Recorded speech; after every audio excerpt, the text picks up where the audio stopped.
वो आदमी मार्क्सवादी पार्टी में शामिल होने की कोशिश करेंगे, हमारे सामने एक दिक्कत आ जाएगी। एक तरफ तो पार्टी का अनुशासन है, हम अनुशासित लोग उस अनुशासनहीनता करने के पक्षधर नहीं, और दूसरी तरफ आप जैसे पार्टी के प्रति समर्पित कार्यकर्ताओं की अनदेखी भी नहीं कर सकते। आप अगर उनके साथ आओगे तो हमारे सामने दिक्कत खड़ी हो जाएगी कि नहीं हो जाएगी। इसलिए आपसे विनम्र निवेदन करूंगा कि ऐसे लोगों को पार्टी में शामिल नहीं करें, उनसे दूरी बनाए रखो, अच्छे साथियों को पार्टी में शामिल करो, अच्छे प्रत्याशियों का चयन करो, ताकि प्रदेश के इस दूषित वातावरण को बदले, एक अच्छी सरकार का गठन करें, ताकि आपकी सारी दिक्कत कठिनाइयां हम दूर कर सकें। मुझे ये कहने की आवश्यकता नहीं, प्रजातांत्रिक प्रणाली में जनता जनार्दन के प्रयासों से सरकार बनती है, और फिर सरकार की जिम्मेदारी होती है कि वो जनहित के कामों में रुचि ले, लोगों के दुख तकलीफात को सुने और उसे दूर करने का प्रयास करें। अतीत में बनी हुई कुछ सरकारों ने वायदे तो बहुत बड़े बड़े किए। मौजूदा सरकार ने जो चुनाव घोषणा पत्र छापा, उस चुनाव घोषणा पत्र पर कतई अमल नहीं किया, उसमें से एक भी बात को नहीं छेड़ा, उल्टा लोगों के सामने और ज्यादा परेशानी कर दिया। हम खेत से जुड़े हुए लोग हैं, ना हमें पानी मिलता है ना बिजली मिलती है, अच्छे बीज उपलब्ध नहीं होते, समय पर खाद नहीं मिलती, और भाव की हालत आपने देखी है। अतीत में एक दफा आपको भी सरकार बनाने का अवसर मिला था। हमने सबसे पहले उस परिस्थिति को बदला कि दुखी लोग सरकार के पास जाएं, लोग सरकार पर जाएं, इसके बजाय हमने निर्णय लेके की नीति बनाई कि लोगों की निराशा और हताशा को दूर करने के लिए सरकार लोगों के पास जाए। सरकार आपके द्वार कार्यक्रम के तहत हम एक एक गाँव में जाती है, लोगों की दुख तकलीफात को समझ करके साथ के साथ उन कठिनाइयों को दूर करते थे। उसकी वजह से हमें नुकसान भी हुआ। सरकार निश्चित रूप से बनेगी आपकी, और उस सरकार की वजह से आपको जो 15 सालों में आर्थिक नुकसान हुआ है, उसकी भरपाई सरकार के खजाने से करेगी। 3206 बच्चों को नौकरी देने की वजह से मुझे 10 साल की सजा हुई थी।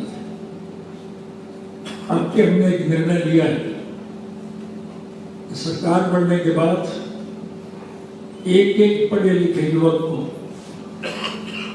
चाहे वो किसी भी जाति का है, किसी धर्म का है, चाहे उसके रोजगार व्यवसाय और कारोबार का कोई भी साधन क्यों ना हो, चाहे उस योग्य बच्चे के माँ बाप ने किसी कारणवश वोट कहीं भी दिया हो, हम उस योग्य बेटे के माँ बाप के गलत निर्णय की वजह से उसका नुकसान नहीं होगा। हम हर युवक को उसकी योग्यता के मुताबिक अच्छे पद पर बिठाएंगे, अच्छी नौकरियों से, क्योंकि गांव का, मोहल्ले का, कस्बे का, शहर का जो कोई भी योग्य बच्चा